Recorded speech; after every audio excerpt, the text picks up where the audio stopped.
BJP বিধায়ক শঙ্কর ঘোষ অভিযোগ করেছেন চা বাগানের ব্যাপারে রাজ্য সরকার উদাসীন। এর পাশাপাশি বিধানসভায় টিভি চালু করার দাবি জানিয়েছেন তিনি।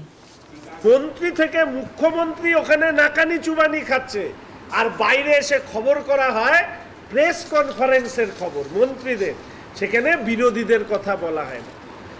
আমরা চ্যালেঞ্জ করছি মুখ্যমন্ত্রীকে, যদি ওনার দম থাকে তাহলে লোকসভার মতন বিধানসভার টিভি চালু করুন। বোঝা যেত কত কত ধানে কত চাল।